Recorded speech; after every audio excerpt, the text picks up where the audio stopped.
పల్నాడు జిల్లా పిడుగురాల పట్టణంలోని పిల్లోట్ల రోడ్డులో ఉన్న స్నేహ పిల్లల వైద్యశాల నందు ఈ నెల 1వ తేదీన హాస్పిటల్ ప్రథమ వార్షికోత్సవం ఘనంగా జరిగింది. ఈ సందర్భంగా హాస్పిటల్ అధినేత డాక్టర్ గుర్రం కృష్ణకాంత్ కేక్ కట్ చేశారు. అనంతరం ఆయన మాట్లాడుతూ తమ హాస్పిటల్ అభివృద్ధికి సహకరించిన ప్రతి ఒక్కరికి కృతజ్ఞతలు తెలియజేశారు. స్థాపించిన మొదటి సంవత్సరంలోనే పల్నాడు ప్రజలు తమను బాగా ఆదరిస్తున్నారని, అందరి సహాయ సహకారాలతో తాము ఇంకా ముందుకు పోతామని అన్నారు. అలాగే హాస్పిటల్ అభివృద్ధికి నిత్యం తమకు అండగా ఉంటున్న తన మామయ్య జూలకంటి సుబ్రహ్మణ్యం గారికి ప్రత్యేక కృతజ్ఞతలు తెలుపుతున్నట్లు చెప్పారు. కార్యక్రమంలో డాక్టర్ గారి కుటుంబ సభ్యులు, హాస్పిటల్ సిబ్బంది, మిత్రులు, శ్రేయోభిలాషులు పాల్గొన్నారు. మా హాస్పిటల్ మొదటి వార్షికోత్సవం ఇప్పటికీ హాస్పిటల్ పెట్టి 1 సంవత్సరం అయింది. మా హాస్పిటల్ ఇప్పటి వరకు ఏం ఒడిదుడుకులు లేకుండా మీ అందరి సపోర్ట్తో చాలా సక్సెస్ఫుల్గా రన్ చేశాము.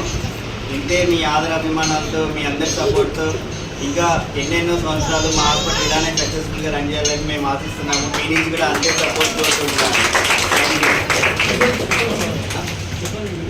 మా హాస్పిటల్ సిబ్బంది కూడా అండి, మేము ఇంత రన్ చేయాలంటే నా ఒక్కడి వల్ల కాదు. ఇట్లా హాస్పిటల్ సిబ్బంది అందరు కలిసి ఉంటేనే మనకు హాస్పిటల్ అనేది నడుస్తుంది. మీరైనా, మాకు హాస్పిటల్ సిబ్బంది అయినా, నేనైనా అందరూ కలిసి ఉంటేనే ఒక హాస్పిటల్, ఒక ఇన్స్టిట్యూషన్ అనేది నడుస్తుంది. సో అందరికీ ఈ 1 ఇయర్లో ఎవరైతే మా హాస్పిటల్ ఇట్లా ఇంత డెవలప్ అయిన దానికి కారణం ఎవరైతే ఉన్నారో అందరికీ పేరు పేరున ధన్యవాదాలు.